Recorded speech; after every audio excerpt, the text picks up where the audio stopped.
자, 이번 시간에는 한국 사회의 다문화적 변화에 대해서 살펴볼 시간입니다. 제가 항상 밑에서 나오다가 위에서 등장하니까 좀 놀라운가요? 오늘은 한번 위에서 등장시켜 보고 싶었습니다. 근데 계속 저의 그 옷차림이나 뒷 배경은 똑같죠? 네, 한국 사회 다문화 사회라고 합니다. 세계적 추세예요. 세계적 추세를 따라가고 있고 아직까지 우리나라 비율이 높은 것은 아닙니다만 점점 높아지고 있고 다문화 가정의 자녀들이 이제 초등학교, 중학교, 고등학교로 입학을 하고 있어요. 그래서 우리 사회의 다문화적 변화를 너무나 당연하게 생각하고 그, 그 사람들을 봤을 때 우리 사회의 구성원이다라는 생각을 항상 가지고 있으면 자연스러울 것 같아요. 한국 사회의 다문화적 특징을 살펴보면 우리 사회가 다문화 사회가 되는 데 있어서 그 구성원들이 어떻게 변화했는지 첫 번째로 일자리를 찾아 들어온 외국인 노동자들이 많대요. 그래서 외국인 노동자 요즘에는 이주 노동자라는 표현도 많이 씁니다. 그래서 이주 노동자들이 많이 구성이 되어 있습니다. 그 다음에 둘째, 국제 결혼이 증가하면서 외국인 배우자의 수가 많아졌어요. 특히 농촌 지역으로 시집 온 여성들이 많아서 그 여성들을 결혼 이주 여성이라고 따로 명칭을 부르기도 합니다. 결혼 이주 여성의 구성을 보면 이게 국내 거주 외국인 국적별 현황 한번 보실까요? 여기 보면 처음에는 통일교 그 집단 결혼의 영향으로 일본 여성들이 시집을 많이 초창기에는 많이 왔는데 그리고 나서 베트남 여성들이 시집을 많이 왔어요.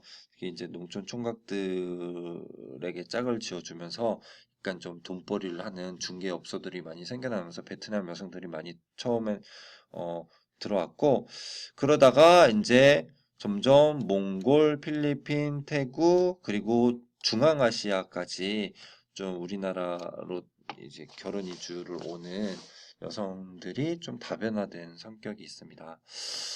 어, 그리고 이제 중국에서 많이 들어온 것을 볼 수 있고, 특히 조선족들이 우리나라와 같은, 한국과 같은 문화를 이제 지니고 있는 민족이다 보니까 많이 들어와 있는 것을 확인할 수 있습니다. 셋째, 외국에서 태어나 뒤늦게 한국에 들어온 중도 입국 자녀가 늘어나고 있대요. 그래서 중도 입국 자녀의 경우에는 국적이 뭐 한국일 수도 있고 미국일 수도 있고 다른 나라 국적을 가지고 있을 수도 있는데 어쨌든 문화는 태어나서 자라난 곳의 문화를 지니고 있겠죠. 사실상 외국인이랑 별다를 바가 없어요. 그래서 그런 사람들이 그러니까 한국 사회에 들어와서 다양한 문화를 형성을 하게 된다. 그 다음에 한국 사회 다문화 가정에 북한 이탈 주민도 포함시킵니다. 북한 이탈 주민은 그 우리나라 헌법상으로는 대한민국 국민이에요. 대한민국 국적을 가지게 되지만 그 사람들이 태어나서 자라난 문화권은 북한 문화권이기 때문에 북한 문화는 이미 그 남북한 이질성이 심화되면서 남한의 문화 상당히 많은 문화를 가지고 있죠. 그래서 북한 이탈 주민, 세터민이라고도 하죠. 그 주민들도 다문화 그 구성 인구에 포함을 시켜서 설명을 하고 있습니다.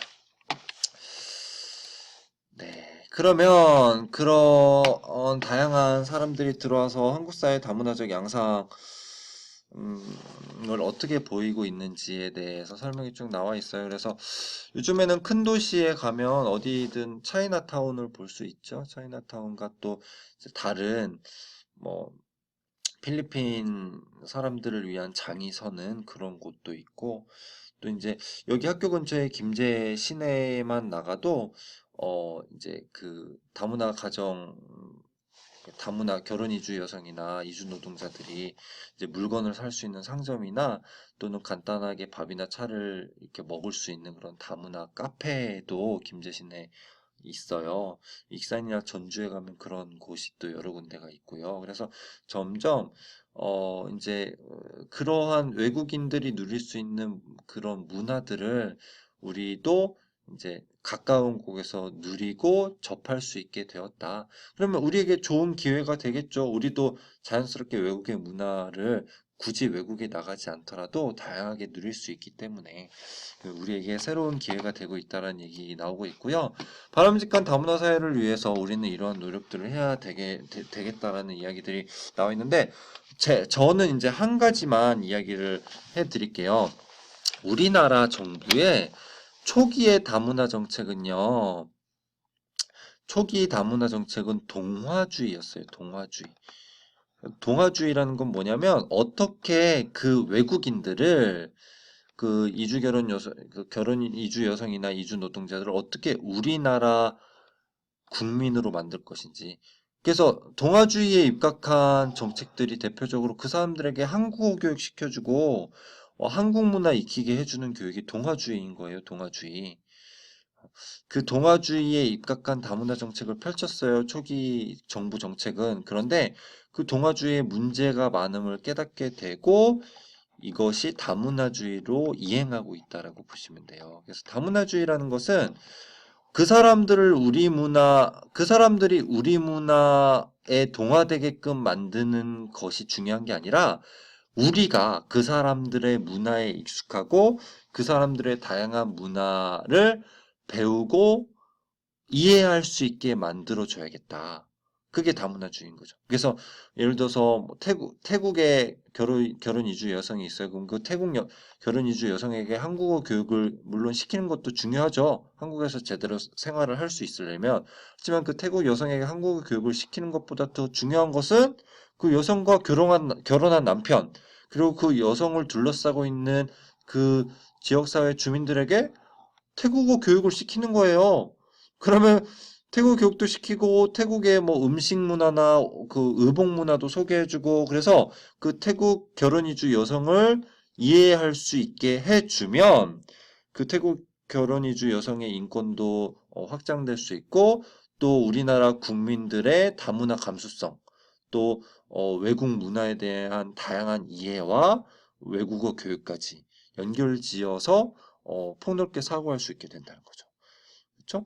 그래서 지금의 다문화 정책 여러분들이 이제 다문화에 대해서 관심을 가지고 거기에 대해서 여러분들이 학습을 하게 된다고 할 때에도 동화주의에 입각한 사고방식보다는 다문화주의에 입각한 사고방식. 그래서 내가 그 문화를 학습하고 그 문화를 이해하면서 그 사람들과 만나야겠다라는 접근 방식이 필요하겠다. 우리나라가 앞으로 나아가야 할 다문화 정책의 중심 방향이 되어야겠다라는 점을 인식하면서 오늘 강의 여기까지 하도록 하겠습니다.